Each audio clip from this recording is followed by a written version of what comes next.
యేసు ప్రభువు దేవుని స్వరూపి అని నమ్ముతా ఉన్నాడు. యేసు ప్రభువు దేవుడు అని నమ్ముతా ఉన్నాడు. ఆ నమ్మిన పౌలు కొరింథీయులకు ఒక మాట చెప్తా ఉన్నాడు. కొరింథీయులు అనేవారు కూడా యేసు ప్రభువు దేవుడు అని నమ్మారు. ఈ వచనంలో కొన్ని ముఖ్యమైన విషయాలు బోధించాలని ప్రయత్నం చేస్తాను. ఇక్కడ మనందరం కూడా యేసు ప్రభువు దేవుడు అని నమ్ముతా ఉన్నాం. ఆయన మహిమను కనబరచడానికి సువార్త అనేది ప్రకాశిస్తుంది అని చెప్తా ఉన్నాడు. దేవుని యొక్క మహిమను చూడడానికి ఇందాక మనము విన్న కథలో దేవుని చూడాలనుకున్నాడు. దేవుని చూడాలనుకున్నప్పుడు చూడడానికి దేవుడు చేసిన సూర్యుడిని చూడలేకపోయాడు. నువ్వు ఎన్నటికీ దేవుడిని చూడలేవు అని ఆ పశువుల కాపులు రాస్తూ చెప్పాడు. కానీ ఇక్కడ ఈ వచనం ఏం మాట్లాడుతుందంటే దేవుని యొక్క మహిమను చూపించగలిగింది ఒకటి ఉంది. అదేంటంటే సువార్త అనే ప్రకాశము. ప్రకాశం అంటే వెలుగు లాంటిది. ప్రకాశించడం అంటే అవతలాడటం ఉంటారు కదా, అలాంటిది ప్రకాశించడం అంటే గ్లిటరింగ్ అంటారు. ఖచ్చితంగా ఒక మాటలో చెప్పాలంటే సువార్త అనేది ఒక వెలుగు లాంటిది. ఆ వెలుగు నిన్ను యేసు ప్రభు యొక్క మహిమను చూసేలాగా చేస్తుంది. నిజమే, మనం సూర్యుడిని చూడలేము. దేవుడు చేసిన వాటిలో చాలా వాటిని మన కళ్ళతో చూడలేము, చూసి తట్టుకోలేము. కానీ చేసిన దేవుడిని చూసే అవకాశము ఉంది అని చెప్తా ఉన్నాడు పౌలు. చేసిన దేవుని యొక్క మహిమను చూడగలిగే అవకాశం ఉందని చెప్తా ఉన్నాడు పౌలు. చేసిన దేవుని యొక్క మహిమను మనము కూడా పొందుకునే అవకాశం ఉందని రోమిలకు రాసిన 3:20 కూడా చెప్తాడు. చాలా స్పష్టమైన మాటలు దేవుని గురించి పౌలు చెప్తా ఉంటాడు. కారణం ఏంటంటే దేవుడు ఎవరై ఉన్నాడు, దేవుడు ఏమై ఉన్నాడు, దేవుని యొక్క ప్రత్యక్షత ఏంటో సన్నిహితమైన సంబంధాన్ని కలిగిన పౌలు మనుషులకు వివరిస్తా ఉన్నాడు. దేవుని యొక్క మహిమను చూడాలంటే మనుషులకు సాధ్యం కాదు. దేవుని యొక్క మహిమను అనుభవించాలంటే మనుషులకు సాధ్యం కాదు. కానీ ఒక మార్గం ఉంది. ఆ మార్గం ఏంటంటే సువార్త అనే ప్రకాశము. ఒక మార్గం ఉంది. సువార్త అనే ఒక వెలుగు మనం యేసు ప్రభువుని చూడగలిగే దగ్గరికి తీసుకెళ్తుంది. సువార్త అనే ఒక వెలుగు దేవుని యొక్క మహిమను చూడగలిగే స్థితికి మనం తీసుకెళ్తుంది. సువార్త అనే ఒక వెలుగు దేవుని మహిమను అనుభవించగలిగే స్థితిలో మనం తీసుకెళ్తుంది. సువార్త అనే వెలుగు దేవుని యొక్క కాపుదలలోకి మనం తీసుకెళ్తుంది.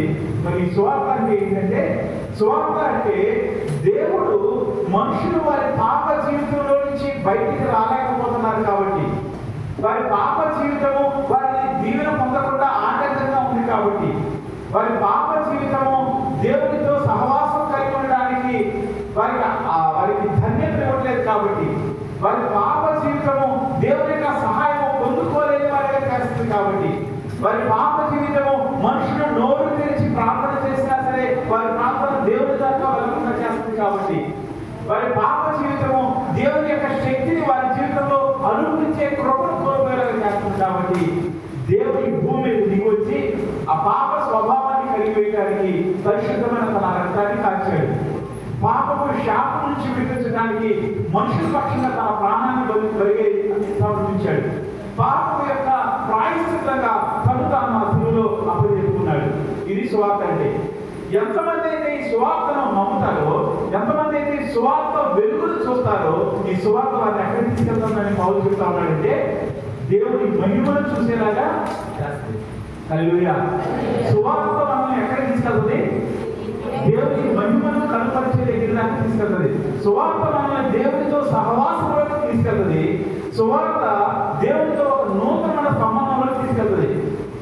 దేవుడికి మనిషికి మధ్య ఒక సంబంధం ఏర్పడడం అనేది చాలా కష్టం.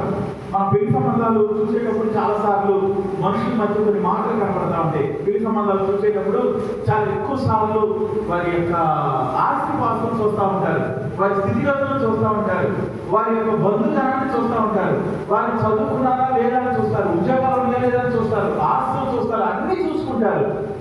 చాలా ఎక్కువ సార్లు కులాన్ని కూడా చూసుకుంటారు. అవన్నీ కుదిరితేనే ఒక పెళ్లి సంబంధం కుదురుతుంది. అంటే ఇద్దరు మనుషుల మధ్య పెళ్లి చేసుకుని ఇద్దరు కుటుంబాల మధ్య ఒక సంబంధం ఏర్పడడానికి ఎన్నో లెక్కలు చూస్తూ ఉంటారు. అలాగే దేవుడికి మనిషికి మధ్య సంబంధం ఏర్పడడానికి అవకాశం ఉందా అంటే ఎట్టి పరిస్థితిలో ఉండదు. ఖచ్చితంగా చెప్పాలంటే ఇప్పటికి మన ప్రాంతంలో చాలా వరకు వేరే వేరే కులాలు వచ్చిన లేదా పెద్దవాళ్ళు చిన్న కులాలు వచ్చిన వాళ్ళ వచ్చిన వివాహాలు జరుగుతున్నాయి. కానీ చాలా ప్రాంతాల్లో ఆ ఊహకు కూడా అలా ఊహించినా సరే చంపివేసే పరిస్థితులు కనపడతా ఉన్నాయి. ఒక ఇద్దరు మధ్యన పెళ్లి అవ్వడానికి ఇన్ని ఆటంకాలు ఉన్నప్పుడు దేవుడికి మనిషికి మధ్య ఒక సంబంధం కలపబడడానికి, ఒక నూతనమైన సంబంధంలోకి వెళ్ళడానికి అవకాశం ఉందా అంటే అసలైతే సాధ్యం కాదు. కానీ దేవుడే అటువంటి సంబంధం ఏర్పాటు చేసుకోవడానికి నరుల పక్షంగా నా హస్తాన్ని సాగుతూ ఉన్నాడు. ఒక మనిషి దేవుడి యొక్క కుమారుడు అవడం అసాధ్యము. ఒక మనిషి దేవుడి యొక్క కుమార్తె అవడం అసాధ్యము. ఒక మనిషి దేవుడితో స్నేహితుడు పిలిపించుకోవడం అసాధ్యము. ఒక మనిషి ఎన్నటికీ దేవుడి దగ్గర నిలబడడం అసాధ్యము. కానీ దేవుడు ఏమన్నాడు సార్, నేను నీళ్ళు కూర్చున్న స్థలంలో నువ్వు కూర్చుని పెడతాను సార్. ఆయన తనతో పాటు సింహాసనాసనం అవ్వడం కోసం మనం పిలుస్తూ ఉన్నాడు. ఎక్కడ కూర్చోబెడతాడు సార్? సింహాసనం మీద కూర్చుని పెడతా ఉన్నాడు. విజయవాడలో కొన్ని సంవత్సరాల క్రితం మాస్టర్ గారు ఉండేవాడు, చనిపోయాడు కొన్ని సంవత్సరాల క్రితం. ఆయన ఇలాంటి ఒక రూమ్ ఉండేది, మన మధ్యలో ఉన్న ఒక రూమ్ ఉండేది. ఆయన కూర్చుని ఉండేవాడు. ఎదురుగా ఒక డోర్ ఉండేది. ఆ డోర్ నుంచి ఆయన కలవటకి వెళ్ళినప్పుడు ఆయన సోఫాలో కూర్చునేవాడు. ఇటు పక్కన రెండు చైర్స్ ఉండేవి. ఇటు పక్కన సోఫా ఉండేది. ఆ చివరి కొన్ని చైర్స్ ఉండేవి. కనీసం ఒక 15-20 మంది కూర్చోవచ్చు ఒకసారి అక్కడ. ఒకరు వచ్చినా 10 మంది వచ్చినా ఎంతమంది వచ్చినా అదే రూమ్లో కలిసేవాడు ఆయన. ఒక పాస్టర్ గారే, మంచి వ్యక్తి ఒక చెప్పాలంటే. ఆ పాస్టర్ గారు తన దగ్గర వచ్చిన వ్యక్తుల్ని, వాళ్ళ విశ్వాసం కావచ్చు, పాస్టర్ గారు కావచ్చు, కొంతమంది అధికారులు కావచ్చు, ఎవరు వచ్చారో వారి స్థానాల బట్టి వారి స్థితిగతులు బట్టి వాళ్ళు కూర్చుంటూ పెడతా ఉండేవారు. నన్ను ఎప్పుడు ఆయన పక్కన ఉన్న సీట్లో ఆయన పక్కన కూర్చోబెట్టుకునేవాడు ఆయన సోఫాలో.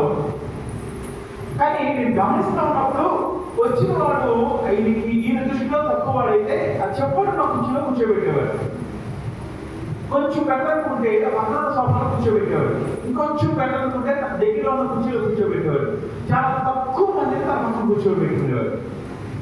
ఆయన లెక్కలు కొన్ని రోజులు పట్టింది నాకు అర్థం అవడానికి. 1-2 సార్లు నీకేం అర్థం కాదు. చాలా ఎక్కువ మంది వచ్చి కూర్చోవడానికి ఇంత ఏర్పాటు చేసుకున్నాడు అనుకున్నాను. కానీ ఆయన యొక్క లెక్కలు కొన్ని రోజుల తర్వాత, కొన్ని నెలల తర్వాత నాకు అర్థమైంది. అప్పుడు నేను దేవుడిని ఎంతగా స్థుతించానో తెలుసా? ఆఫ్టర్ ఒక మనిషి అయినా ఆఫ్టర్ మాట వాడుతాను, క్షమించవచ్చు. కానీ ఒక చిన్న మనిషి, ఒక పాస్టర్ గారు కొన్ని కోట్లు ఉంటాయి కదా, కొన్ని లక్షలు ఉంటాయి ఆయన దగ్గర. అంతే, ఒక సామాన్యమైన వ్యక్తి. దేనికి పనికిరాని ఒక సామాన్యమైన మనిషి మనుషుల్ని వారి స్థితిగతులను బట్టి కూర్చుని పెడతా ఉన్నాడు. కానీ దేవుడు ఎలా చేస్తాడు తెలుసా?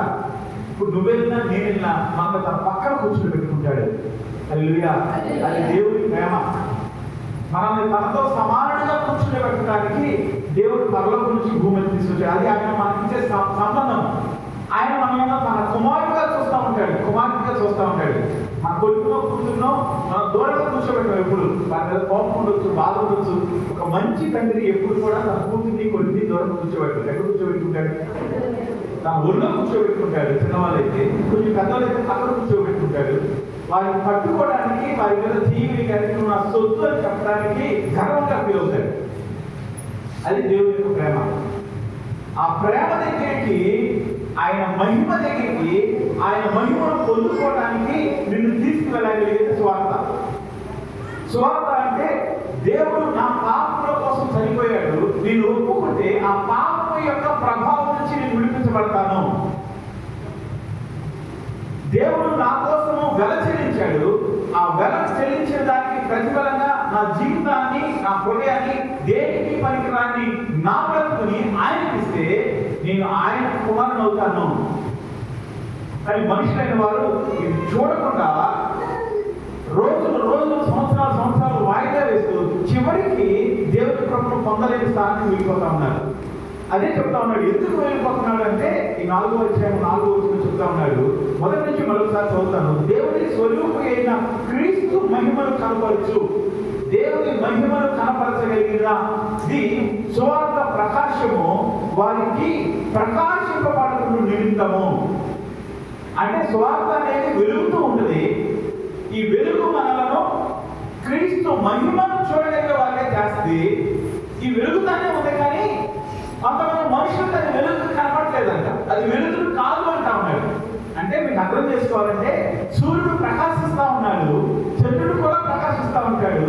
అది అందరికీ ప్రకాశిస్తున్నాడా, కొంతమందికి ప్రకాశిస్తున్నాడా? అందరూ చూడగలుగుతున్నాం సూర్యుడు యొక్క ప్రకాశాన్ని, చంద్రుడి యొక్క ప్రకాశాన్ని. కానీ ఈ ప్రకాశము కొంతమందికి ప్రకాశించట్లేదని చెప్తా ఉన్నాడు.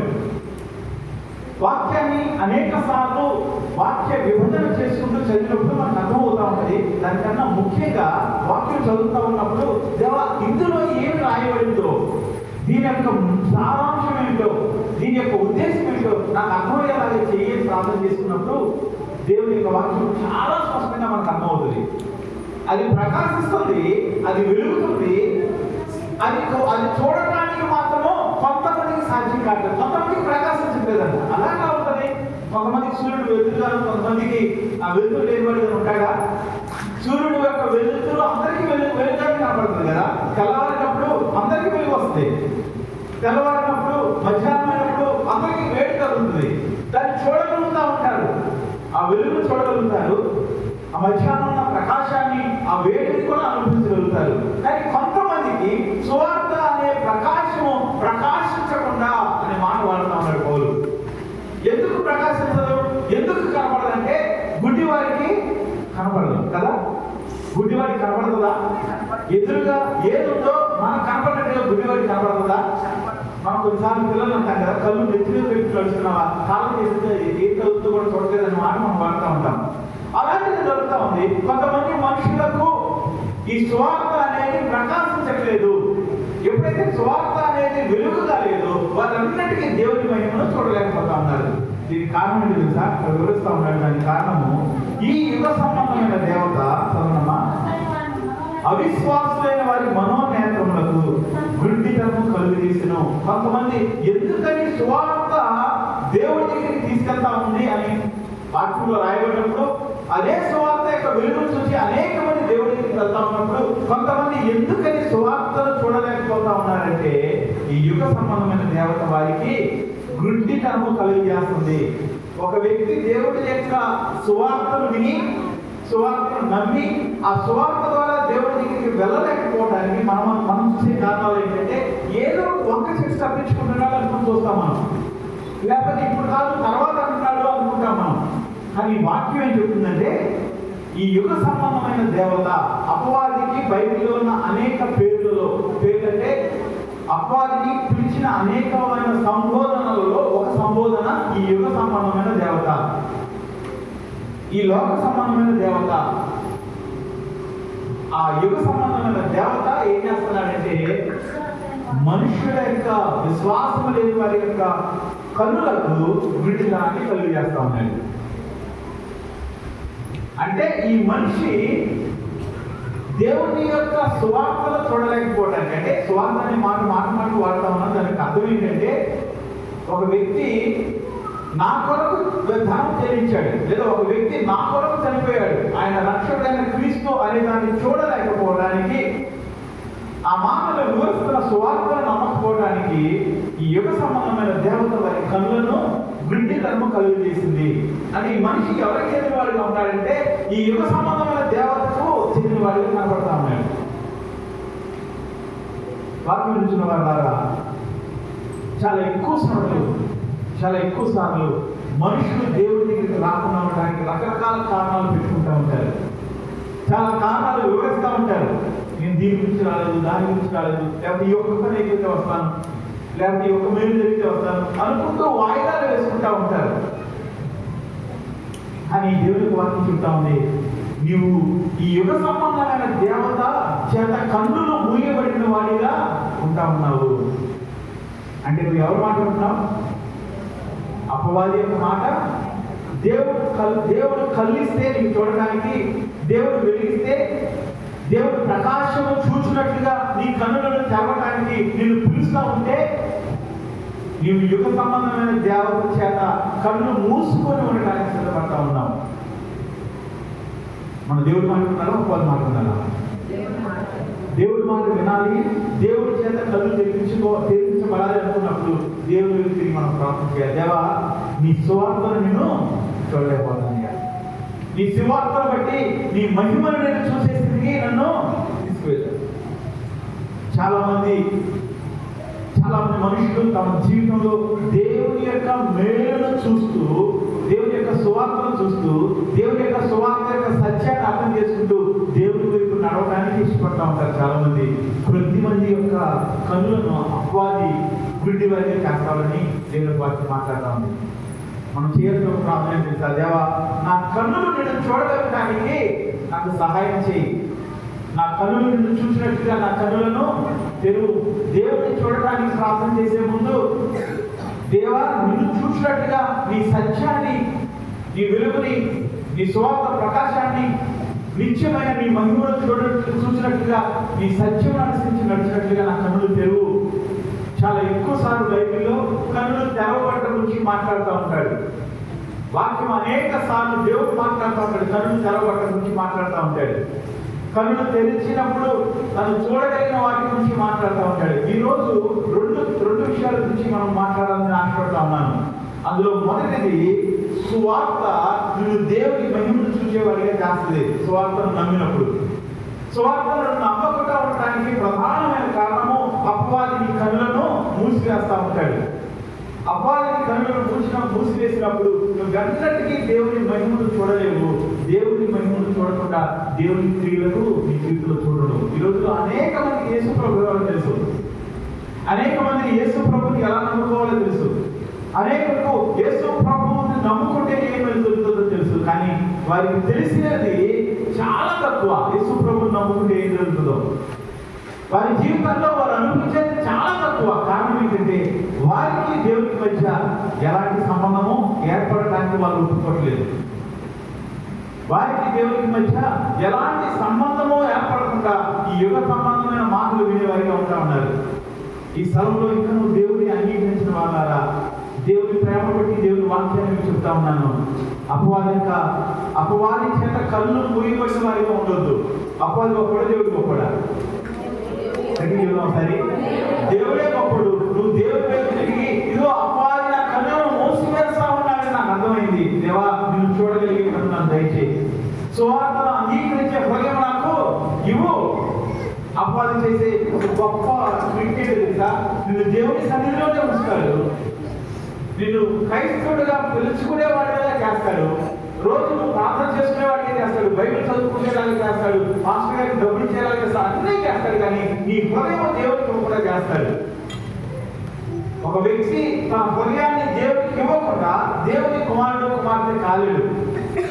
ఒక వ్యక్తి తన హృదయాన్ని దేవుడికి సమర్పించకుండా దేవుని యొక్క రాజ్యంలో పాలిభాగస్తుడు కాలేడు. ఒక వ్యక్తి తన హృదయంలో దేవునికి చోటు ఇవ్వకుండా దేవుని యొక్క దీవెనలు పొందుకోలేడు. చివరికి ఏం చెప్తాడు తెలుసా? దేవుడు నమ్ముకున్నా నీకేం మేలు జరగలేదని చెప్తాడు. ఇలాంటి వారి జీవితంలో మేలులు జరగకపోవడము, నష్టము జరగటము, అవమానం రావడము మనుషులకు చూపించి దేవుడికి ఇలా ఏ ఉపయోగం లేదని చెప్తా ఉంటాడు. అప్పుడు అది చాలా తెలివిగా ప్రవర్తించగలదు. దాన్ని పిచ్చి అంటారు, తెలివి అంటారు, కానీ చావు తెలివి అంటే అనుకోవచ్చు. దేవుడి దగ్గరే ఉంటారు కానీ దేవుడికి సంబంధం లేని వారిగా ఉంటారు. దేవుడి క్రియలు వారి జీవితంలో ఎలా దొరుకుతాయి? దేవుడి దగ్గరే ఉంటారు. దేవుడు మా దేవుడు, మా రక్షకుడు నా కొరకు చనిపోయాడని నోటితో ఒప్పుకోలేని వారిగా, హృదయాన్ని ఇవ్వలేని వారిగా చేస్తాడు. ఎలా దేవుడి క్రియలు వారి జీవితంలో దొరుకుతాయని మనం ఆశించగలము? అలాంటి వారిని చూపించి బయట వారికి దేవుడి సన్నిధిలో ఉంటారు, అయినా మీకు ఇన్ని కష్టాలు ఉన్నప్పుడు మనం ఏం చెప్పాలంటే, అవునమ్మా మేము దేవుడి సన్నిధిలోనే ఉంటా ఉన్నాం కానీ మా హృదయాలు దేవుడికి సంబంధించిన హృదయాలు కాదు, మేము దేవుడిని అంగీకరించలేదు, అందుకే మేము ఇలాంటి స్థితిలో ఉన్నాము అని అర్థం చేసుకోకుండా అపవాది వారి యొక్క మనోనేత్రాలకు విడుదల కలిగేస్తా ఉన్నాడు. ఒక మాట చెప్పనా, దేవుణ్ణి నిజముగా అంగీకరించి దేవుడి కొరకు నమ్మకంగా నిలవడానికి సిద్ధపడిన ప్రతి ఒక్కరి పక్షంగా దేవుడిని నమ్ముకున్న వాడు ఎలా ఉంటాడో దేవుడు అనేక సార్లు చూపించాడు బైబిల్లో. కష్టం వచ్చినా, నష్టం వచ్చినా, బాధ వచ్చినా, శ్రమ వచ్చినా, తప్పు చేయడానికి అన్ని అవకాశాలు వచ్చినా సరే తమ హృదయాన్ని, తమ శరీరాన్ని, తమ అంతరంగాన్ని దేవుని కొరకు ఉండటానికి వాడబడిన అనేక మంది, యోసేపు కావచ్చు, దానియేలు కావచ్చు, చక్రకు మెషక్ అబేద్నెగో కావచ్చు, ఇంకా అనేక మంది వారి తాము నిలబడినప్పుడు వారిని దేవుడు వదిలేశాడా? వారిని గుంటలో నుంచి సింహాసనం మీద కూర్చోబెట్టారు. వారిని మరణంలో నుంచి మహిమలోకి తీసుకెళ్ళాడు. దేవుడి కొరకు నమ్మకంగా నిలబడటానికి సిద్ధపడిన మనుషుల కొరకు దేవుడు చూస్తా ఉన్నాడు. నువ్వు అలా ఉండడానికి ఇష్టపడతా ఉన్నావా? నేను దేవుడి కొరకు నమ్మకంగా ఉంటాను, నా జీవితంలో ఏం చేస్తాడో దేవుడు నేను చూడాలని ఆశపడుతున్నానని వారి కొరకు దేవుడి యొక్క కనులు ఈ లోకమంతా సంచారం చేస్తా ఉన్నాయి.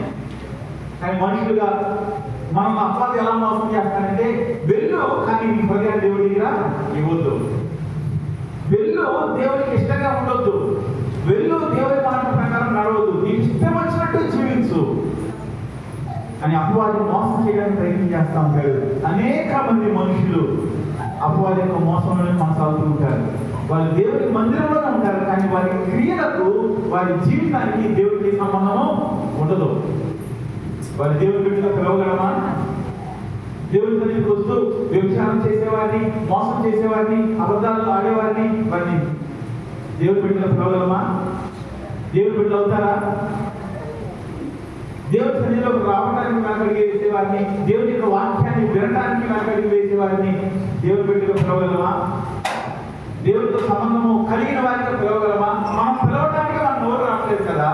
వారు దేవుడి క్రియలను అనుభవించాలని ఎలా ఎదుర్కోగలుగుతాం? అపవాది అయితే నేను దేవుడి క్రియకు రానివాడు.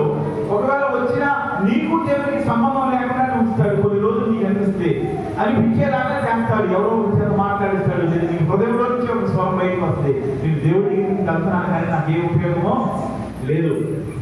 ఇంకా అపవాది ఇంకోటి ఏం చేస్తాడు తెలుసా? నువ్వు కొద్ది నుంచి రాత్రి దాకా దేవుడి దగ్గరే ఉంటున్నావు కదా, నీకేం ఉపయోగమో అని నీ సొంత వారి దాకా అడిగేలా చేస్తాడు.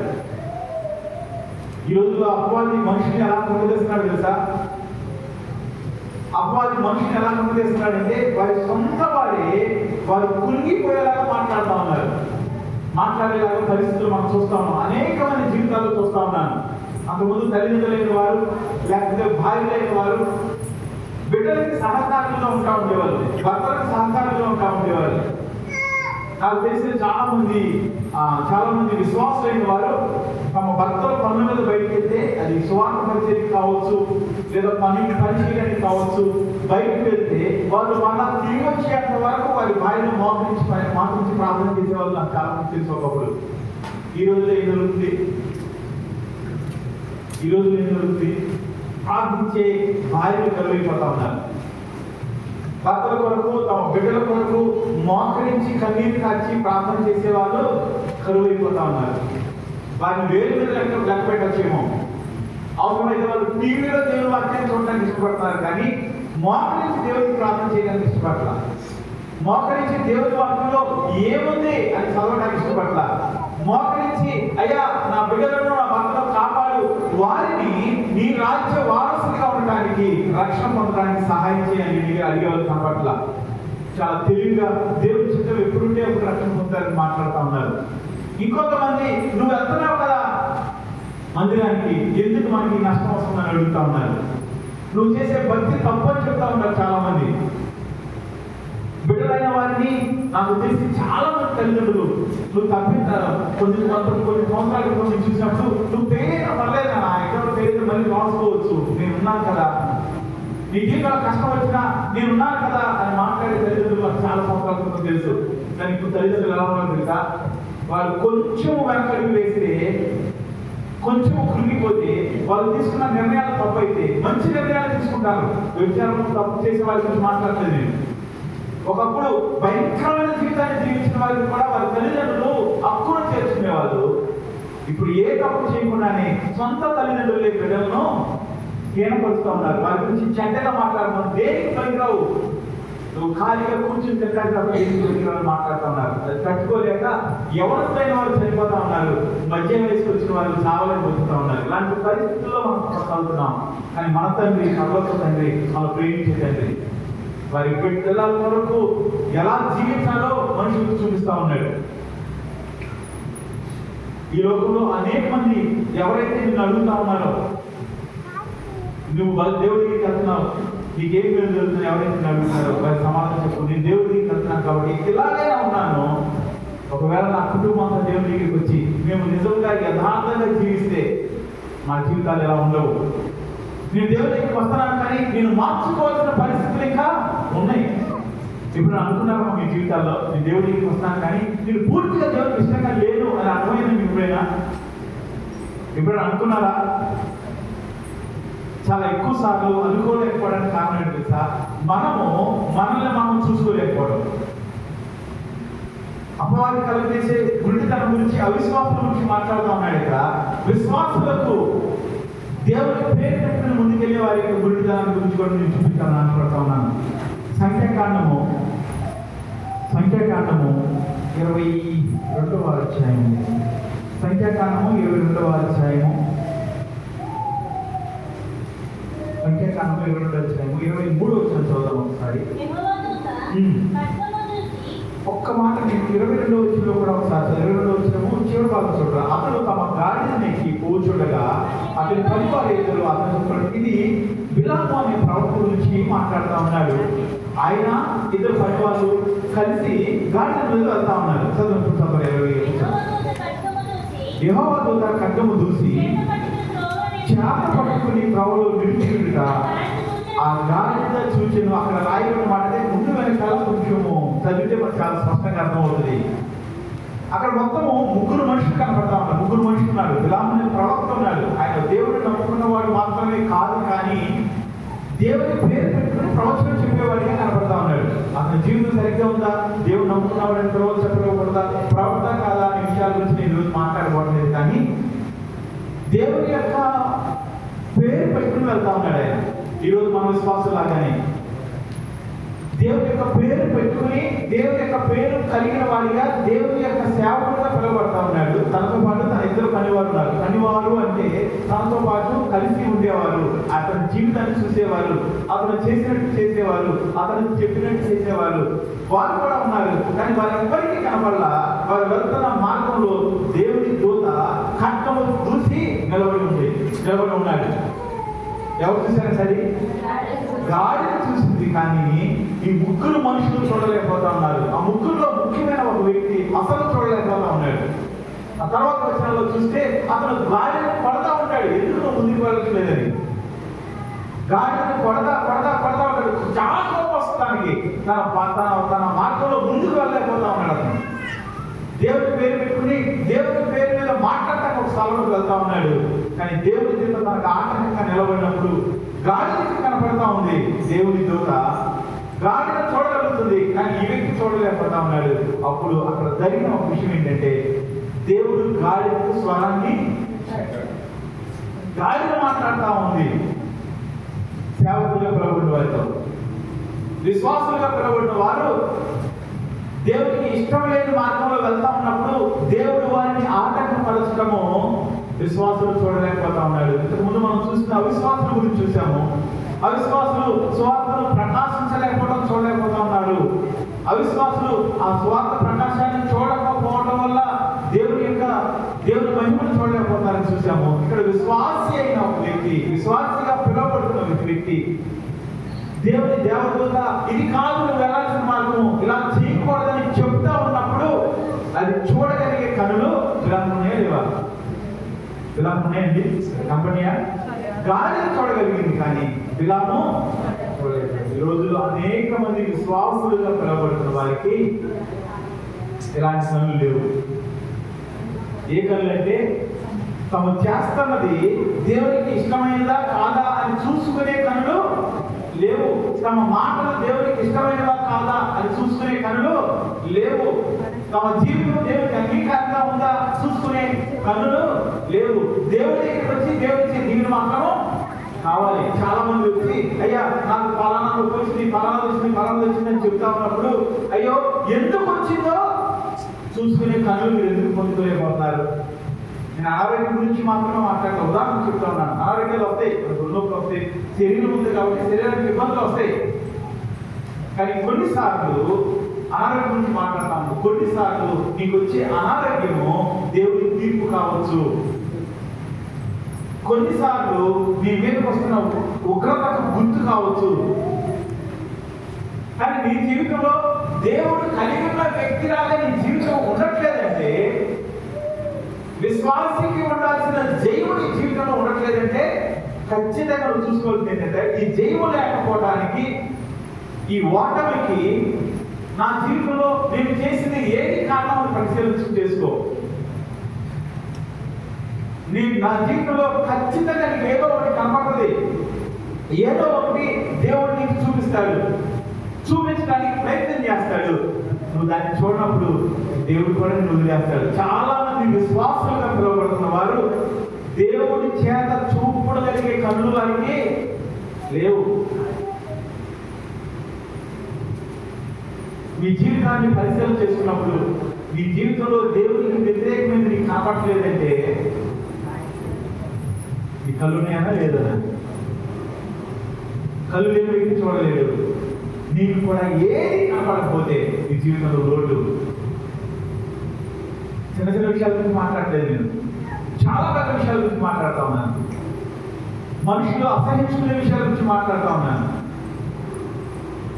మనుషులను చూసి ఉమ్ము వేసుకునే విషయాల గురించి మాట్లాడుతూ ఉన్నాను. అవి చేస్తా ఉన్నప్పటికీ నీ జీవితంలో ఏది కనపడలేదంటే నీ కళ్ళు లేని అర్థమా, కళ్ళు లేని అర్థమా? కళ్ళు లేని పరిస్థితులకి దిగజారిపోతున్నాడు.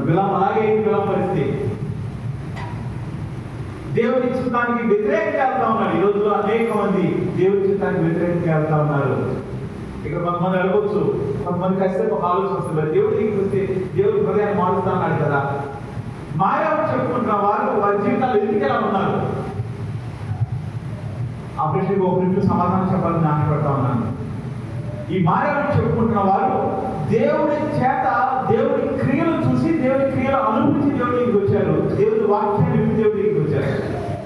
దేవుడి వాక్యము వారి తమను చూపించినప్పుడు అవును కదా, నేను ఇలాగే ఉన్నాను కదా, దేవుడి దగ్గరికి వస్తే నేను మారుస్తానని వస్తా ఉన్నారు. మంచిది. దేవుడి రక్తం చేత కడగబడతా ఉన్నారు, ఇంకా మంచిది. కడగబడిన ఒక మనిషి దేవుడి వాక్యంలో ప్రార్థనలో ముందుకు వెళ్ళాలి. వారి సహవాసము రక్షణ పొందిన వారితో దేవుని నిజముగా వెతికే వారితో ఉండాలి. వారి జీవితంలో పాపము చేయడానికి అవకాశం వచ్చినప్పుడు పాపం దగ్గర నుంచి పారిపోవాలి. ఇలా చేసిన వారు ప్రతిరోజు ఆ రోజే రక్షణ పొందిన వ్యక్తి ఎలా వెలుగుతూ ఉంటాడో, ప్రతిరోజు ఆ రోజు దేవుడి చేత కడగబడిన వ్యక్తి ఎలా ఉంటాడో, ప్రతిరోజు దేవుడు ఉన్న వ్యక్తి ఎలా ఉంటాడో అలా ముందు కొనసాగుతారు. అలాంటి వారు ఖచ్చితంగా మన మధ్య కూడా చాలా మంది ఉండి ఉంటారని నమ్ముతా ఉన్నాను. ఒక తప్పు చేయాలని మీకు అనిపించినప్పుడు, తప్పు చేయడానికి మార్గాలు వెతుకునే స్థితిలో వెళ్ళిపోయినప్పుడు దేవుడి యొక్క పరిశుద్ధాత్మను నీ దగ్గర నుంచి వెళ్ళిపోతాడు. పరిశుద్ధాత్మ వెళ్ళిపోతే ఏమవుతుందో తెలుసా? నీ హృదయం ఖాళీ అయిపోతే ఏమవుతుందో తెలుసా? గడిచిన కాలం కన్నా మరి చట్టమైన 7 దెయ్యాలు నీ హృదయంలోనికి ప్రవేశిస్తాయి. దెయ్యాలంటే మన ఇంట్లో పక్కన మన ఊళ్ళో చచ్చిపోయిన వాళ్ళు కాదు. అపవాది చేత నింపబడిన వారు వ్యభిచారంలో దిగజారిపోతా ఉన్నారు. వారికి ప్రార్థన చేసుకోవడానికి సమయం ఉండదు, టీవీ చూడడానికి సమయం ఉండదు, ఫోన్ చూడడానికి సమయం ఉండదు, వాళ్ళ మీద అబద్ధాలు చెప్పుకోవడానికి సమయం ఉంటుంది. ప్రార్థనకు సమయం ఎవరో అది నీ మొదటి గుర్తు. నువ్వు దేవుడి గురించి దూరం అయిపోయావని. నా జీవితంలో కలిగిన అనేక విషయాలు దేవుడు మార్పు చెందించే దేవుడిని నేను చూడగలగానే సహాయం చేసి, పాపములో నుంచి ఒక్క అడుగు వెనక్కి వేస్తే పాపంలో పడిపోతావేమో అని అనుమానం వచ్చిన స్థలాలకు నువ్వు అడుగు పెట్టుకుంటా ఉంటే, నీ జీవితంలో రహస్యం లేకుండా ఉంటే నువ్వు వెన్నటికి అంతే సరిపో. మీరు ఫోన్ ఉన్నారు కదా, అందరూ ఎవరైనా చేసేస్తున్నాను, కానీ నువ్వు ఎవరైనా ఫోన్ చేసి ఆ ఫోన్ కాల్ డిలీట్ చేశారా? చేయకూడదు. చేశారా? ఇప్పుడన్నా ఎప్పుడు చేయాలి. నా జీవితంలో నేను నీ ఫోన్ చేసిన తర్వాత ఏ ఫోన్ కాల్ డిలీట్ చేయలేదని వాళ్ళు చేయాలి. చాలా సంతోషం. అది నీ జీవితంలో రహస్యం లేదు అని చూడగలుగుతుంది. మా ఇంట్లో 4 ఫోన్లు దేవుడి కొరకు ఈ మధ్య 4 ఫోన్లకి నలుగురు మేము ప్రతి ఫోన్ యాక్సెస్ చేసుకోవచ్చు. పిల్లల ఫోన్ నుంచి చూడటం అంటే నేను అవసరమైతే తీసుకుంటాను. నీవే చూస్తుంది పిల్లల ఫోన్లు. ఏ రోజు వాళ్ళు మా ఫోన్ చూడదని అందరూ రహస్యం లేదు. నా పిల్లల గురించి అప్పుడు చెప్పలేదు, అర్థం చేసుకోవడానికి ప్రయత్నించి. నువ్వు ఫోన్ చేసి డిలీట్ చేసావంటే అది ఒక్క చాలు నీ బతికేంటి చెప్తారు. ఒక్క చాలు వేసుకురామని చెప్పాలి. అది విచారమే కాకపోవచ్చు. ఒక చిన్న ఫోన్ దగ్గర నీ జీవితంలో రహస్యం ఉందంటే ఇంకెన్ని రహస్యాలు ఉంటాయి? ఎన్ని రహస్యాలు ఉంటాయి నీ జీవితంలో? మొన్న చాలాసార్లు మనుషులతో మాట్లాడుతూ ఎలాగైనా సరే పట్టుకోవాలంటే పట్టుకోవడం 2 నిమిషాల పని. ఎవరన్నా పట్టుకోవడం అనేది 2 నిమిషాలు 2 రోజుల పని. కానీ పట్టుకుని నువ్వేం చేయలేవు. పట్టుకుని అవమానపరచడం ఇష్టం లేదని చెప్తా ఉన్నాను చాలాసార్లు. దేవుడికి ఎంత మనం పట్టుకోవడం, నేను మనిషినే, దేవుడికి ఎంత మనం పట్టుకోవాలంటే, దేవుడికి ఎంత మనం ముచ్చేపాలండి. కానీ నేను ఎంత పడుతుంది, ఒక రోజు పడుతుందా దేవుడికి మనం పట్టుకోవడం, మనం గురించి చెప్పడం ఒక రోజు పడుతుంది ఆయన్ని. మనం చాలాసార్లు పిల్లల్ని కొన్నిసార్లు సరిచేయడానికి ప్రయత్నం చేస్తూ ఉంటాం. అరే ఎవరుగా చేయదురా అంటూ ఉంటాం. కొంతమంది ఏమంటారు, కొంతమంది మనం చెప్పి మన అసలు ఏమంటారు, లాయి పెట్టి ఒక కొట్టి అప్పుడు కూర్చోగాడు సైలెంట్గా కదా. అలా జరుగుతుంది కదా, కొట్టేదా ఇంటికి వెళ్తామంటే మనం చెప్తాం చాలాసార్లు. మంచి తల్లిదండ్రులు చెప్తారు, ఒకసారి 2 సార్లు 3 సార్లు చెప్పి 4 సార్లు కొట్టి కూర్చోబెట్టాం, మనం సరిచేయడానికి ప్రయత్నం చేస్తాం. దేవుడు మనం పట్టాను సేపు తల్లిగా ఒక తండ్రిగా మన రక్తం పంచుకున్న బిడ్డ మన మాట కొంచెం సేపు వినకపోతే, కొంచెం చిరాకు పెడితే పడుతున్నావే, కొట్టి సరి చేస్తున్నావే, పక్కన సరి తప్పు మాట్లాడుతుంది, తప్పు అంటది నేను. కానీ అలా చేస్తున్నామే. మరి మనం లేచి దగ్గర నుంచి పండుకునే వరకు మనం అనుభవించే ప్రతి ఒక్కరికి పొందుకుంటున్న దేవుడికి ఎంత అవమానంగా ఉంటున్నామో. ఎన్నిసార్లు ఆయన మమ్మల్ని కలిసే ప్రయత్నం చేశాడు, ఎన్ని వాక్యాలను బోధించాడు, ఎన్ని వాక్యాల ద్వారా హెచ్చరించాడు. అయినా సరే సరిపోతే దేవుడు పట్టకుండా ఆగుతాడంటే అది దేవుడి యొక్క ప్రేమ, శాతకాంతనం కాదు.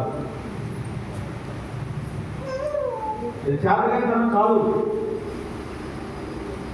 నీ పిల్లల్ని కొట్టే తల్లిదండ్రులతో చాలా సార్లు చెప్పే మాట ఏంటంటే, నీ మాట వాళ్ళకి బయటకు రావాలి, కొట్టేదాకా వెళ్ళకూడదు. నేను అర్థం కొట్టేది కాదు. కొన్నిసార్లు మాట్లాడకపోవడం మాటలు అంటే అర్థాలు గురించి కాదు, కానీ కొంతమందితో కొన్ని విషయాలు జరిగినప్పుడు చాలాసార్లు కొట్టడం జరిగింది.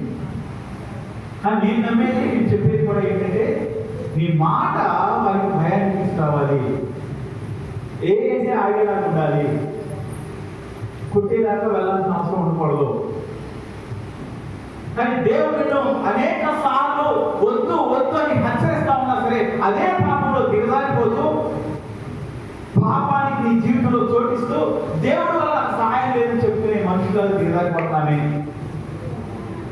ఒక మనిషిగానే బలలో చేతులు పెట్టేవారి అనే జీవితాల్లో అనేక తప్పులు చూస్తున్నాను. ఒక మనిషిగా నాకే ఎక్స్ట్రాడినరీ పవర్ లేవు, నాకు ఏమంటారు అతీంద్రియ శక్తులు లేవు నాకు.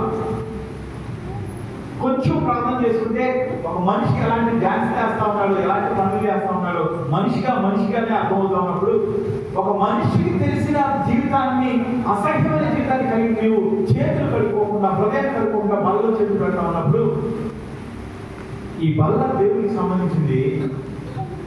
మీరు చాలాసార్లు బాగుంటారు, వీళ్ళు కేవలము తమ జీవితాల్లో తమ చేస్తున్న పనుల వల్ల శిక్షణ పొందుకుంటున్నారే అని నేను చాలాసార్లు బాధపడిన రోజులు, బాధపడిన సందర్భాలు ఉన్నాయి.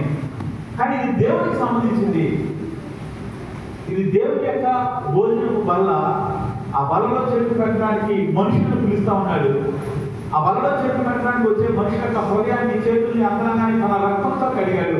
మరలా మురికి చేసుకుని సరిచేయబడకుండా మురికి చేస్తూ దాన్ని చేతులు పెట్టడానికి వచ్చే వారిని కూడా దేవుడు ఇంతలో కనిపిస్తున్నాడంటే అర్థము ఆయన చేస్తాను వాడా. ఆయన ఉచితమైన కృపను ఇంకా ఎన్ని రోజులు మనం అర్థం చేసుకుందాం. ఈ రోజు నీ జీవితంలో మార్చుకోవడానికి ఒక్క విషయం కూడా నీకు కనపడలేదంటే నీ కళ్ళు మూసుకుపోయి నీ గుడ్డివాడు అయిపోయావు. నువ్వు నీకు దేవుడికి సంబంధం లేదు. ఒకసారి అర్థం చేసుకో. ఆ విలాపం కన్నా అసహ్యమైన స్థితిలోకి దిగజారిపోయావు. గాడిద చూసింది, గాడిద ఒక పశువు, పశువులకి వాల్వర్స్ ఉండవు, కుక్కలకి జంతువులకి వాల్వర్స్ ఉండవు. అసహ్యం వాటి జైల్లో జరిగిన విషయాలు అసహ్యంగా అనిపిస్తే మనం ఆలోచన చేసినప్పుడు. కానీ ఆ గాడిని చూడగలిగింది. నువ్వు చూడలేకపోతున్నావు అంటే నువ్వు కుక్క కన్నా వాల్వర్స్ లేనివాడు అయిపోయావు ఈ రోజుల్లో. ఎంత అసహ్యమైన జీవితాన్ని జీవిస్తూ దేవుడి దగ్గరికి వచ్చి, నేను వ్యవసాయం గురించి ఒకే మాట్లాడలేదు, అన్ని విషయాల గురించి మాట్లాడతాను. నీ జీవితంలో దేవుడు దాని గురించి మాట్లాడుతూ ఉన్నాను. దేవుడి దగ్గరికి వచ్చి నేను దేవుడు పెట్టినప్పుడు దేవుడి దగ్గర నాకు ఏమి జరగలేదు అనుకుంటాను. న్యాయమేనా? మనం అలా అనొచ్చా? అలా మాట్లాడటానికి మనకి యోగ్యత ఉందా? అలా ఒక్క మాట్లాడుతున్నా అంటే నీ జీవితంలో నువ్వు ఎక్కడ దాకా వెళ్ళిపోయి ఒకసారి ఆలోచన చేసుకో. ఇది ఒక సమయము మనుషుల జీవితాల్లో నువ్వు దేవుని యొక్క మేలును చూడటానికి, దేవుని యొక్క వెలుగును చూడటానికి, దేవుని యొక్క ప్రకాశాన్ని చూడటానికి ఇది ఒక సమయము. దేవుడు వాక్యం ఏం చెప్తుంది తెలుసా? హిబ్రీ రాసిన పత్రిక 10వ అధ్యాయం ఒక మాట చదువుదాము, చదివి ముగించుకోవడానికి ప్రయత్నించాను. హిబ్రీ రాసిన పత్రిక 10వ అధ్యాయము 26వ వచనం. 12:30 అయిపోతుంది, 10 నిమిషాలు ముగిస్తాను. ఒకసారి చదవరా. సత్యమును గురించి అనుభవ జ్ఞానం పొందిన తర్వాత, సత్యము అంటే దేవుడు, నేనే మార్గము, నేనే సత్యము, నేనే జీవమైన చెప్పిన మాటల నుంచి ఒకసారి దేవుడు ఎవరో అనుభవపూర్వకంగా తెలిసిన తర్వాత ఎలా అనుభవం వస్తుంది దేవుడు గొప్పవాడని, యేసు ప్రభువే నిజమైన దేవుడిని ఎలా అనుభవం వస్తుంది? అనుభవం అంటే ఎక్స్పీరియన్స్. ఎలా వస్తుంది అంటే ఒక కూరను ఉపయోగమైనది ఎలా తెలుస్తుంది మనకి? టేస్ట్ చేసి తెలుస్తుంది కదా. జోషి వాసన చూసి చెప్తాడు, స్మెల్ చూసి చెప్తా ఉంటాడు, వాడు వంట చేస్తూ ఉంటాడు. రొటాటి అని ఒక సినిమా ఉంటుంది, దాంట్లో ఒక మౌసా ఏంటి అది, ఒక ఎలుక వంట చేస్తూ ఉంటుంది. అదొక సినిమా, యానిమేటెడ్ మూవీ, చిన్నప్పుడు వస్తూ ఉండేవాళ్ళు. దాంట్లో ఎలుక వంట చేసినప్పుడు వాసన చూసి దాన్ని ఉపయోగపడిన తప్పు చేస్తూ ఉంటుంది. అది వీడు అలా చేసిన ప్రతిసారి ఆ సినిమా గుర్తొస్తూ ఉంటుంది. రుచి అనుభవం ద్వారా మనకు కొన్ని విషయాలు తెలుస్తూ ఉంటాయి. అనుభవం ద్వారా మనకు కొన్ని విషయాలు తెలుస్తాయి. అనుభవం అంటే ఎక్స్పీరియన్స్. మరి సత్యం గురించిన అనుభవం అంటే దేవుడు యేసు ప్రభువు నిజమైన దేవుడిని ఎలా తెలుస్తుంది? ఎలా తెలుస్తుంది మనకి? కొన్ని నీతిని ఎలా తెలుస్తుంది? ఏదైనా అనుభవం ఉన్నాయా మీకు?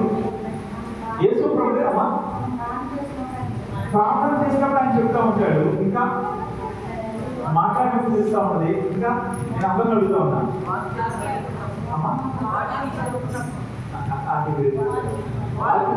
ఇంకా ఇంకా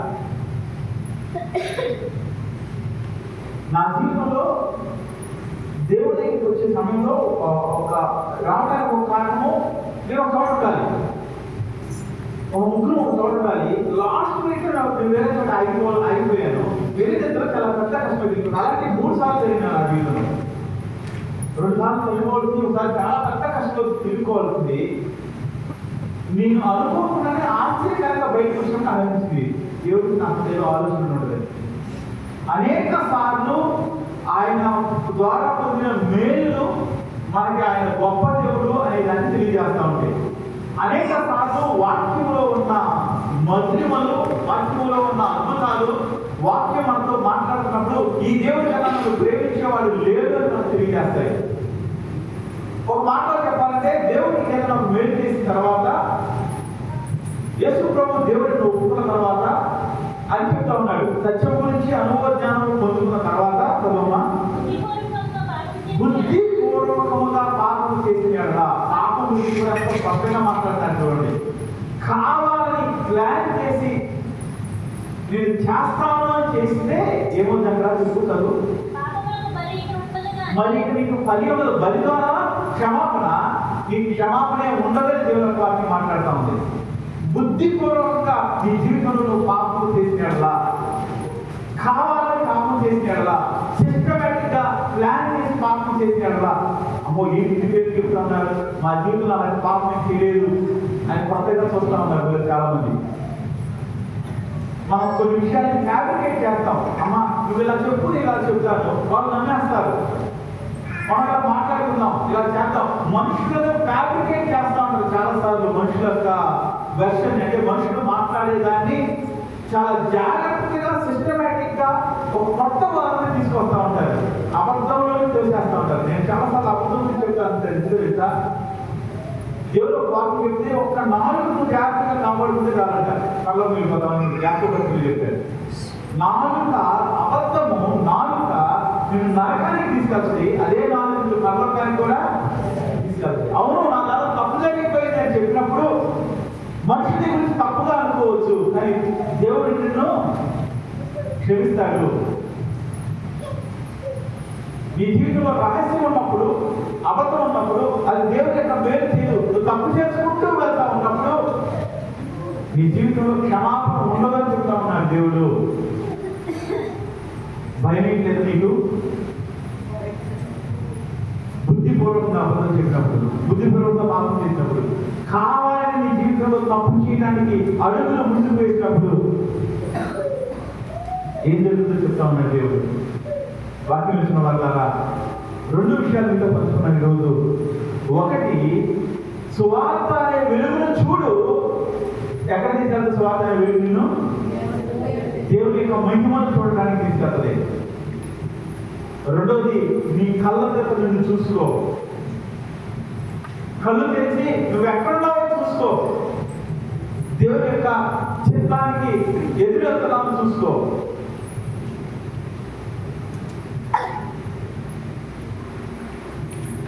నీ కళ్ళు దేవుని స్వార్థ ప్రకటన చూసి దేవునికి కళ్ళని ఆశపడతా ఉన్నాను. దేవుడు ఆశపడతా ఉన్నాడు. నీ కళ్ళు తెచ్చి నీ జీవితాన్ని చూసుకుని, అయ్యో దేవా, ఇంత అసహ్యమైన జీవితంలో నేను వెళ్ళిపోయినయ్యా, ఇంత వేషధారితనంలో నేను వెళ్ళిపోయినయ్యా, నన్ను క్షమించని అడుగు. నీ కళ్ళు తెరిస్తే నీకు కనపడదు. నీ జీవితం ఊరందరికీ కనపడుతుంది, నీకు తప్ప. గాలికి కనపడింది, గ్రామం కనపడాల. మనం కూడా అట్లే ఉన్నాం. 3వ విషయం కూడా మాట చెప్పాలనుకుంటున్నది తెలుసా? మనకు ఎలాంటి ఉండాలంటే, మన చుట్టుపక్కల ఉన్న వారిని దేవుని కళతో చూసేదే కళ్ళు కావాలి. మన చుట్టుపక్కల వారు నశించిపోతా ఉంటే దేవుడు వారికి ఎలా చూస్తాడు? ప్రేమగా చూస్తారా? సంతోషంగా చూస్తారా? మనుషులు నశించిపోతా ఉంటే దేవుడు సంతోషంగా ఉంటుందా, ప్రేమగా బాధగా ఉంటుందా? అంటే ఆయన కన్నులు మనుషులు నశించిపోవడానికి చూడలేని కన్నులు. ఆయన కన్నులు మనుషులు కృంగిపోతుంటే చూడలేని కన్నులు. ఆయన కన్ను మనుషులు నష్టపోతుంటే చూడలేని కన్నులు. అయ్యా, ఇంతగా ప్రేమించే దేవుడు నీకు ఉన్నాడే కానీ మనుషులు చెప్పేవాళ్ళు కావాలి. యెషయా గ్రంథం 6వ అధ్యాయంలో దేవుడు అంటాడు, నేను వారి దగ్గరికి ఎవరిని పంపిస్తాను. యెషయా దేవుడు చూసినప్పుడు నా పెదాలు అపవిత్రంగా ఉన్నాయి అంటాడు. అంత మాత్రం ఇంకో మాట చెప్తాడు, నేను అపవిత్రమైన పెదవులు కలిగిన వారి మధ్య నివాసం చేస్తున్నాను. మన చుట్టూ ఉన్నవారు అనేక మంది నరకానికి వెళ్ళిపోతా ఉన్నారు. అది యెషయా చూశాడు. దేవుడితో చెప్తాను, నేను లాంటి ప్రజల మధ్య ఉన్నానయ్యా. అవునా? మరి వారికి ప్రకటించడానికి నేను ఎవరిని పంపిస్తాను? యెషయా ఏమన్నాడంట? ఇంత మాట్లాడుతున్నా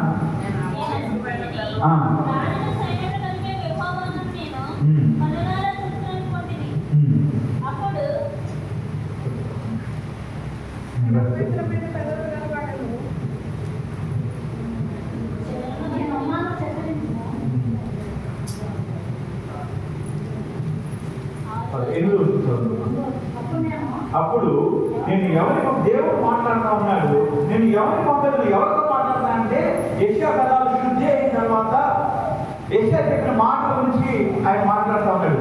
అపవిత్రమైన పెదవులు కలిగిన జనాల మధ్యలో నివసిస్తున్న యెషయా యొక్క పెదాలు శుద్ధి పెట్టి, మరి ఆ మనిషిలో పరిస్థితి ఏంటి? ఈరోజు మన చుట్టూ ఉన్న వారిలో అనేక మంది యేసు ప్రభు దేవుడిని తెలియదు. అనేక మందికి యేసు ప్రభువును నమ్ముకోవడం అంటే ఏంటి తెలియదు. కొంతమంది గుళ్ళకి కొబ్బరికాయ కొడితే సరిపోతుంది అనుకుంటున్నారు, తనలేస్తే సరిపోతుంది అనుకుంటున్నారు, భయంతో పూజిస్తే చాలనుకుంటున్నారు, దేవుడి దగ్గరికి వెళ్ళి దేవుడి పేరు మీద ఏదో ఒకటి చేస్తే చాలనుకుంటా ఉన్నారు. మనం తెచ్చి వస్తూ ఒక వేరే చోటకి వెళ్ళడం మొదలుపెట్టారు. చాలా శ్రమలో మరణం నుంచి తప్పించబడింది ఆ కుటుంబము. తర్వాత మానేసి వేరే దగ్గరికి వెళ్తా ఉన్నారు. ఆ భాషగా రావు చెప్పారు, దేవుడికి మేలు చేస్తారు కదమ్మా, నువ్వు దేవుని పనికి సహకరిస్తే చాలు. ఆ చర్చికి గోడ కట్టించారు, వాళ్ళు ప్రహరీ గోడ కట్టించారు. అంటే నేను వేరు మన దగ్గరికి వచ్చారు, వేరే చోట ప్రహరీ గోడ కట్టించారు చెప్పలా. ప్రహరీ గోడ కట్టిస్తే లేదా ₹1,00,000 ఖర్చు పెడితే, 2 లక్షలు ఖర్చు పెడితే దేవుని యొక్క కృప పొందుకోలేవు. మంచిదే, దేవుడి కొరకు ఖర్చు పెడితే మంచిదే, ఈ బలాన్ని శక్తి ఖర్చు పెడితే మంచిదే, దేవుడు వదిలిపెట్టడు. కానీ దానివల్ల దేవుడి యొక్క బిడ్డకు కాలేవు. ఆ విషయం తెలియదు చాలా మందికి. దశభాగం ఇస్తే చాలా ఉంటారు, ఇంకోటి చేస్తే చాలా ఉంటారు. మానవ పాపాలు ఒప్పుకోకుండా బాక్సులు పొందుకుని నీ జీవితం ఎంత అసహ్యమన్నా భగవద్గీత పెట్టుకుంటే చాలుకుంటే విశ్వాసం కలిగిన మనుషుల మధ్య మనం నివసిస్తున్నాం. తెలుసా మీకు? అలాంటి తెలుసా మీకు? అదేం తెలియదు కదా. ఇప్పుడే చిన్నపిల్లలు కూడా ఉన్నారు. అనేక సంఘాల్లో ఉన్న పరిస్థితులు మీకు తెలిసి ఉండొచ్చు. త్వరలో చేసి పెట్టేటప్పుడు సరి చేసుకోవాలని చెప్పని సంఘాలు ఉన్నాయి. పాపాలు ఒప్పుకోకుండా బాప్తిసం తీసుకోకూడదు అనే విషయాన్ని చెప్పని సంఘాలు ఉన్నాయి. అసలు పాపం గురించి చెప్పకుండా, బాప్తిజం గురించి చెప్పకుండా దాని గురించి చెప్పే సంఘాలు ఉన్నాయి. ఇందులో కొన్ని సంఘాలు ఏదో కొన్ని పరిస్థితులు చెప్తే నేను అనుకుంటా ఉన్నాను. నేను ఒకసారి ఒక అతను నాతో మాట్లాడుతూ డబ్బులు ఇచ్చి ఒక మంచి గురించి మాట్లాడుతూ ఉన్నాడు. అంటే కరెక్ట్గా చెప్పాలంటే ఒక ఎగ్జామ్ రాయాలి, డబ్బులు ఇస్తే చాలు వాళ్ళ ఎగ్జామ్స్ వాళ్ళే పాస్ చేసేస్తున్నారని అన్నాడు. అరే బాబు మనం అలా చేయకూడదు అంటే పాస్టర్ గారు చెప్పారని అలా చేయొచ్చు అని. ఏమని? డబ్బులు ఇచ్చి వాళ్ళే ఎగ్జామ్ రాసేస్తారు, డబ్బులు ఇస్తే చాలు మనం అన్యాయంగా సంపాదించుకోవచ్చండి. ఎవరు మాట్లాడలా, డబ్బులు ఇచ్చి కాదు చేసుకోవాల్సింది అంటే అలా చెప్పే సంఘాలు పరిస్థితులు ఉన్నాయి మా చుట్టూ. దేవుడు ఎవరో తెలియని మనుషులు ఉన్నారు కొంతమంది. నాకు ఎవరు చెప్తారు? మనం ఏమనుకుంటామంటే మనం తెచ్చుకెళ్ళి వస్తే చాలు, మనం రాకపోతే చాలు, మన పక్కన ఎవరైపోయినా పర్లేదు అనేలాగా జీవిస్తున్నాం. మన నోటితో మాట్లాడలేదు కానీ మన హృదయంతో మన పనులతో చేస్తూ ఉన్నాం. మనం ఎలాంటి ప్రజలు వచ్చిన్నామంటే చాలా మందికి యేసు ప్రభువే దేవుడిని నమ్మకం లేని పరిస్థితుల్లో జీవిస్తూ ఉన్నారు. మనం నమ్మకం కలగడానికి కొన్ని మేలు చూసాము, కొన్ని వాక్యాలు ఉన్నాము, మనం నమ్మాము. వారి జీవితంలో అలాంటి మేలు పొందిన వారిగా చాలా మంది ఉంటా ఉన్నారు. చాలా మందికి నిజమైన భక్తి అంటే ఏంటో తెలియదు. మన నిజమైన భక్తి దూకే భక్తమా ఇది కూడా మీకు అనిపించాలని చాలా ఆలోచించారు కదా. కొంతమందికి అబ్బా వాళ్ళ సంఘంలో ఒక్కరోజు ప్రార్థన, ఆ పాస్టర్ గారు ఇప్పుడు చెప్తారు, మా పాస్టర్ గారు చెప్తా ఉంటారు చాలా దిగారు చెప్పనమ్మ కాలేదు ఏమనుకోదు. ఇంకా ఇద్దరు ఎవరు వాక్యం చెప్పినా చెప్తా ఉంటారు. అప్పుడప్పుడు కొంతమంది వాక్యం చేసి చూపిస్తారు. వాళ్ళని ముందుగా వాళ్ళు కూడా ఏం చేస్తారు, వాళ్ళు కూడా చెప్తా ఉంటారు. అంటే మేమందరికీ ఏమేమో అనుకుంటా ఉంటున్నారు. చాలా కాదు, దేవుడి యొక్క మాటలు ప్రకటించబడినప్పుడు ఆ మాట కఠినంగా ఉంటుంది, అది మీకు తెలియజేస్తే. అలాంటి పరిస్థితుల్లోనే యెషయా కూడా ఉన్నాడు. యెషయా కథ శుద్ధి చేసిన తర్వాత దేవుడు మాట్లాడుతున్నాడు. చదువు ఆవిడ చదవండి. అప్పుడు నేను ఎవరిని పంపేదను, నా నిమిత్తము ఎవరు పోవునని ప్రభు సెలవు. దేవుడు అంటా ఉన్నాడు పెద్ద గొంతుతో, పెద్ద స్వరంతో, నన్ను గురించి తెలియని వారికి ప్రకటించడానికి, దొంగ భక్తిలో కొనసాగుతున్న వారిని బయటకు తీసుకురావడానికి నేను ఎవరిని పంపిస్తాను అంటా ఉన్నాడు. ఈ రోజు కూడా అదే ప్రభు అదే మాట మాట్లాడుతూ ఉన్నాడు. నన్ను గురించి తెలియని వారిని ప్రకటించడానికి, నన్ను చేరుకోవడానికి, యథార్థమైన భక్తి మార్గం ఏదో ప్రకటించడానికి నేను ఎవరిని పంపిస్తాను అని అంటా ఉన్నాడు. ఇది ఈ మాట ఎవరితో మాట్లాడుతున్నాడు? యెషయాతో మాట్లాడుతున్నాడు. కారణం ఏంటంటే యెషయా తన చుట్టూ ఉన్న వారిని చూడగలుగుతా ఉన్నాడు. అందుకనే ఈ యెషయా పేరు బైబిల్లో మనకు కనపడతా ఉంది. యెషయా రాసిన మాటలు దేవుని మాటలు ఈరోజు మనం చదువుకుంటా ఉన్నాం. ఒకవేళ నువ్వు కూడా నీ కళ్ళు తెచ్చి చుట్టూ ఉన్న వారిని చూడగలిగినప్పుడు అయ్యో ఇద్దరు నశించిపోతున్నారే, వీరు దేవుడి దగ్గరికి వెళ్తున్నాం అనుకుంటూ నరకానికి వెళ్తా ఉన్నారే, పరిశుద్ధత లేని పరిస్థితులకు వెళ్ళిపోతున్నారే, జీవము లేని మాటలు వింటా ఉన్నారే, తమ కొరకు బద్దలై నీరు నిలవని తొట్టు కల్పించుకుంటున్నారే అని నీకు అర్థమైనప్పుడు దేవుని యొక్క స్వరాన్ని వినగలుగుతావు. అది నీకు జీవన. మీలో అనేక మంది దేవుని స్వరాన్ని విని దేవుని కన్నుల చేత మనుషులు చూసి దేవుని మాటలు మనుషులు ప్రకటించే వారిగా ఉండాలని దేవుడు ఆశపడతా ఉన్నాడు. దాని కొరకు మిమ్మల్ని సిద్ధపరచుకోండి. మిమ్మల్ని మీరు లేచి అప్పుడు యెషయా సమాధానం చెప్తా ఉన్నాడు. ఏ సమాధానం చెప్పాడు చదువుతారమ్మా? అప్పుడు యెషయా అంటా ఉన్నాడు, ఏమన్నాడంటే చింతగించము, నేను ఉన్నాను నన్ను పంపు అంటా ఉన్నాడు. ఎవరంటున్నారు ఆ మాట? ఈరోజు అనగలమా మాట? నేను తెలుసుకున్నానయ్యా నువ్వు దేవుడు అని, నువ్వు చేసిన అద్భుతాలు నా జీవితంలో అనుభవించాను, నీ పరిశుద్ధతని చూశాను, నీ ప్రసన్నతను చూశాను, నీ జీవము కలిగిన మాటలు జీవము ఓటలాగా నాలో కొలిపోవడం నేను చూశాను. ఇవి లేని అనేక మంది నశించిపోతా ఉన్నారు.